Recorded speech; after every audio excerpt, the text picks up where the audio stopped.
Hi everyone, we're here with Rupali today. We're going to create a makeup look on her.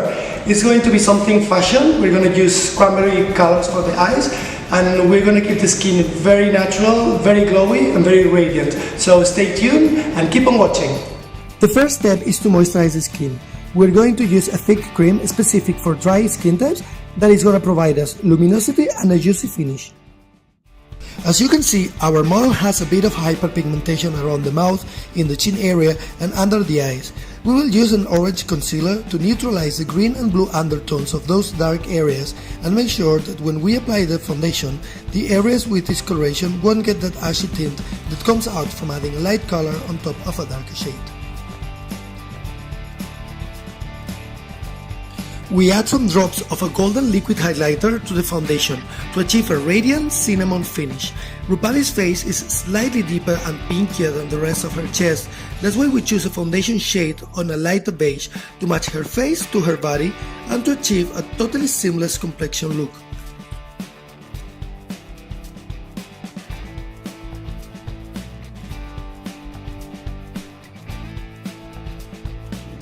We apply now a brighter concealer in a mustard tone to leave the under eye area, the cheeks, and achieve the effect of a golden luminosity coming from within. With whatever is left on the brush, use it to give a light wash on the entire eyelid and then blend it properly with a sponge. This way it will avoid creasing. We keep on working with cream products. This is a time for the highlighter. We're just gonna make a V shape and we're going to apply it on top of the cheekbones, and then when we're going to bring it up to the brow bone.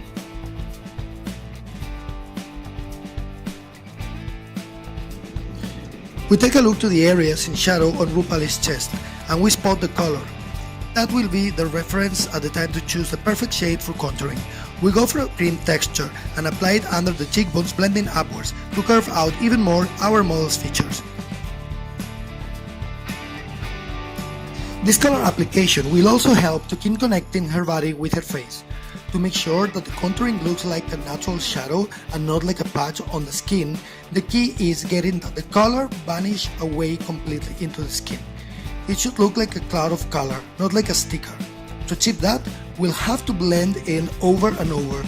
We can get intensity back by applying another coat of product, and then we will blend in again. A cranberry red eyeshadow would have seemed something crazy a matter of 5 or 10 years ago. However, today, those kind of shades are the main star trends all over social media and all over the runways.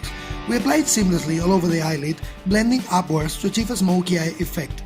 We do the same in the other eye, ensuring that the base hasn't creased before we apply the eyeshadow and checking the final result, also with the eyes open.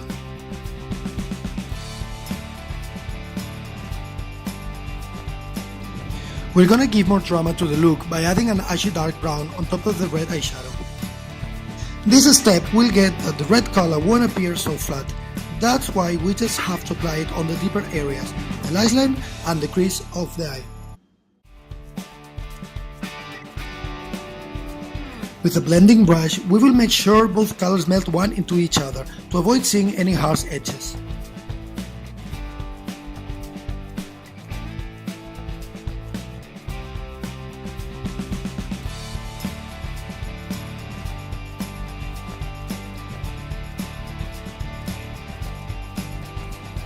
We repeat the same color application on the bottom lash line, this time with an angled brush.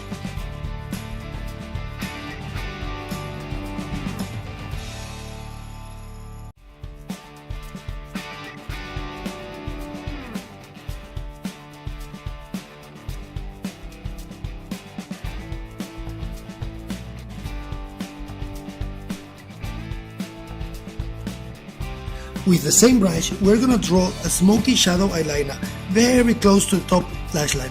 This will get that the lashes look thicker, the eyes bigger and more sultry.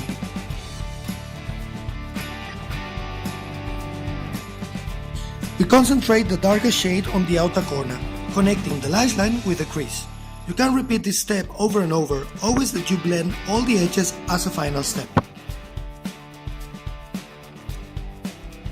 We're gonna highlight this eye makeup by adding a metallic eyeshadow in a shade between rose gold and plum. We apply it with a flat brush, slightly wet, on the center of the eyelid and on the tear duct.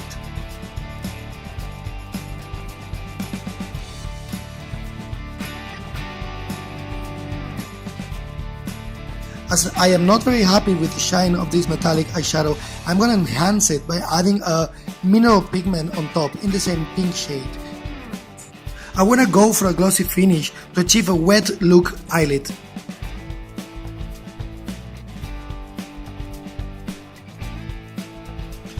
Just to add up a tiny bit more of definition to the eyes, we're going to apply a thin eyeliner with a pen liquid formula, and we're going to wing it out at the end.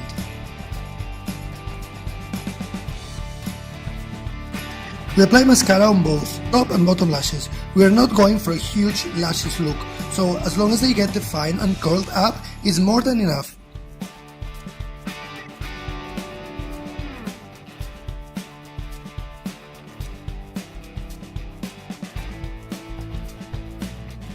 We're going to use a semi-translucent powder with a soft pearly finish to seal those areas where we applied concealer and remove the excess shine on those areas where we don't want it, like around the nose or around the mouth. To increase intensity and the wearing of the cream highlighter we used before, we're going to apply a powder highlighter on top. I chose one champagne color with a subtle golden undertone that we will apply exactly on the same areas, top of the cheeks and brow bone. In the same palette, we find a contour powder. We will dust it on the sides of Rupali's nose to sculpt it a bit more, and we will bring it up to the inner crease. This will marry the eye makeup with the rest of the face.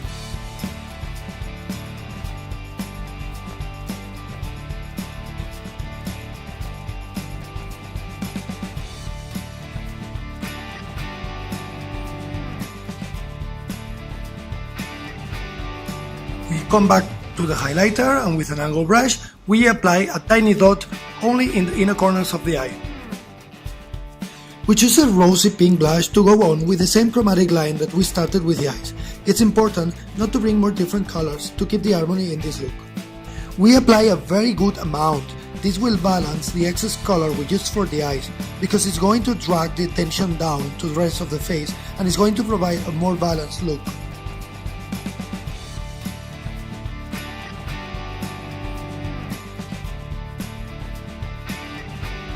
At the time to create a makeup look, I like very much to play with contrast. Therefore, when we face a look where the skin and the eyes are full of color and sparkle, I decide to do the opposite and go for a colorless grey matte lip. With this choice, we give a twist to the makeup look. We try to avoid a result that could turn out being too girly or too glam, because I wanted something a bit more edgy, a bit more fashion, and a bit more editorial style looking.